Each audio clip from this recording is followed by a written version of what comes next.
Good morning, students. Welcome to Business Studies class.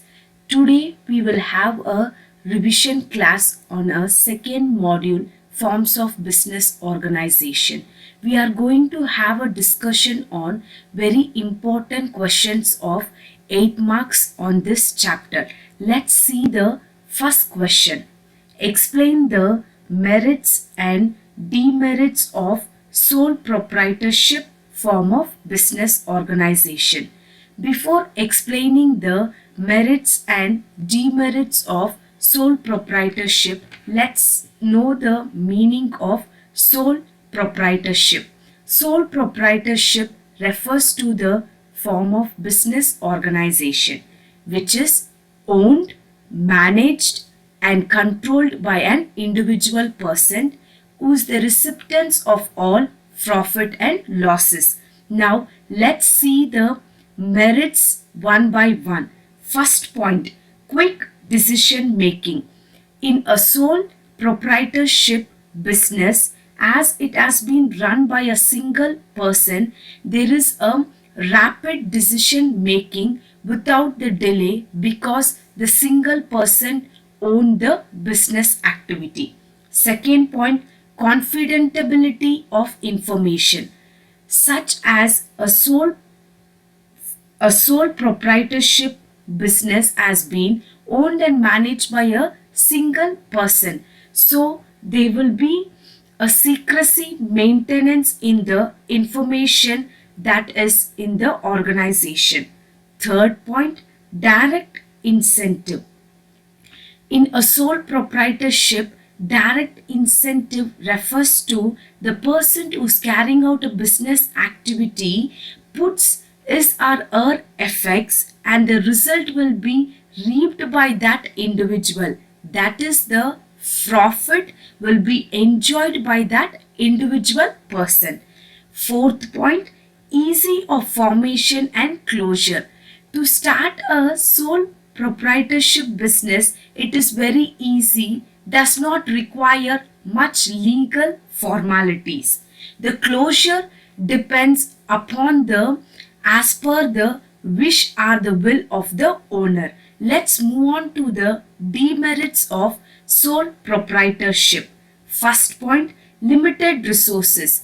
The financial resources which has been required to the formation of the sole proprietorship is mainly on the personal savings of the individual and the borrowings from the financial institution. Thus, we can conclude it there is a limited resources. Second point, limited life of the business concern.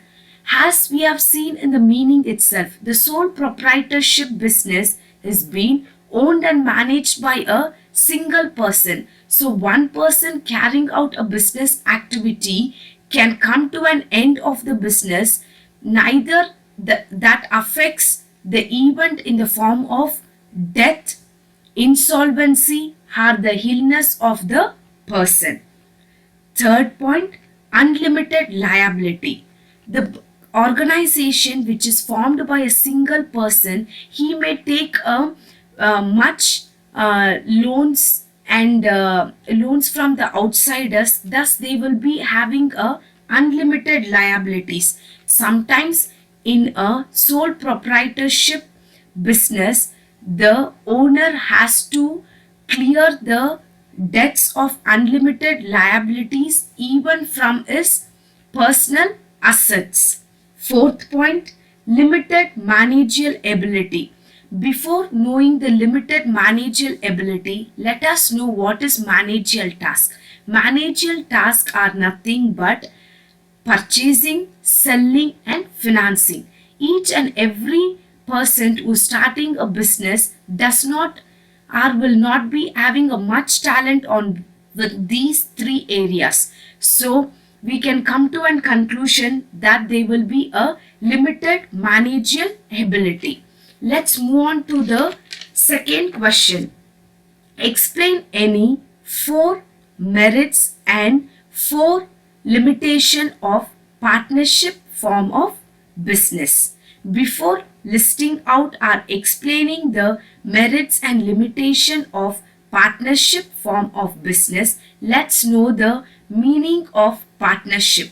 According to the Indian Partnership Act, defines partnership as a relationship between a person who agrees to carry out a business activities by all or any one acting for all. Let's see the merits of partnership business. First point, easy of formation and closure. The business organization which has been formed by two or more person, it is very easy to form a partnership type of business organization. The closure depends neither on the death of any one partner, or if the partners are not willing to carry out the business activities, they can close the business. Second point, balanced decision making. In the meaning itself, we can know that the business has been carried out by two or more person. So whenever two or more person carrying out a business activity, each and every person have their own talent and own specialization. So one person may be specialization having in purchasing, other person in selling, other person in financing. So whenever they come up with any decision that has to be taken in the organization, the person who is well talented with that or have a well knowledge about that concept may give an idea, so they will have a very balanced decision making. More funds. As to raise a fund in the partnership business, it is very easy because the business has been carried out by two or more people. So the contribution will be done according to the ratio. Based on that ratio, further the profit sharing also will be done in the organization. Fourth point, sharing of risk. As the business has been running by two or more people, the risk will be shared by all the people. That is, their anxiety, the burden, or the risk will be shared equally to carry out the smooth flow of the organization. Let's move on to the demerits of partnership form of organization. First point, unlimited liability. Here there is a unlimited liabilities, so there is a much chance of possibility that the person who has a greater wealth need to clear the debts of the organization as compared to the other partners. Second point, limited resources. We have seen in the formation itself, the capital will be contributed by each and every partners. So for further expansion of the organization, it is much difficult to raise the fund from the partners. Third point, possibility of conflicts. As we have seen, the concern has been required by two or more people for the formation. Whenever two or more people join together and carry out a business organization, there is much chances for the possibility of conflicts. Conflict in the sense that is the fight that arises in the organization. Fourth point, lack of continuity.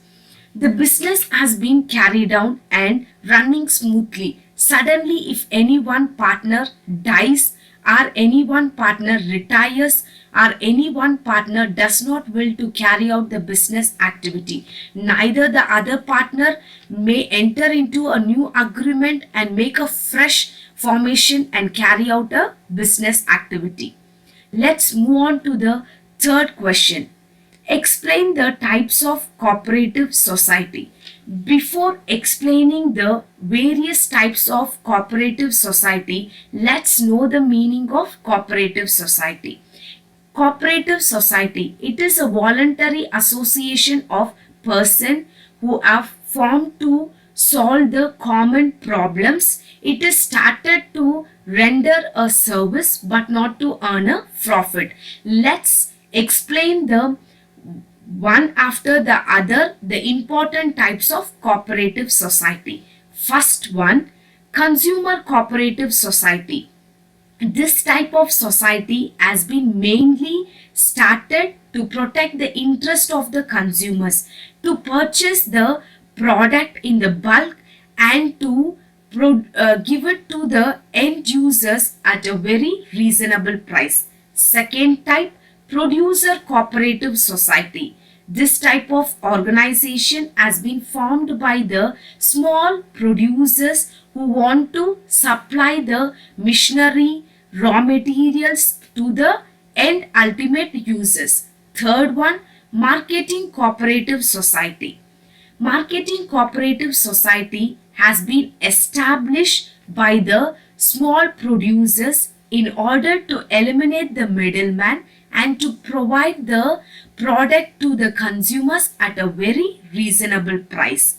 Fourth one, farmer cooperative societies. The farmer cooperative societies has been formed to provide quality products such as seeds, pesticides and a machinery that has been required by the farmers for the cultivation of the crops, which will be provided at a very reasonable price. Fifth one, credit cooperative societies. This society has been mainly established in order to provide loans to the poor people who are in the villages, so that they need not to take a loan from the other person who will give them at higher rate of interest. This type of cooperative societies will give them a loan at a very reasonable rates. Last one, cooperative housing society. This type of society are established mainly to fulfill the dreams of the lower income group of people, to provide them the loan at a very reasonable price and to fulfill their dreams. Thank you students for watching the video. Let us discuss the remaining questions in the next class.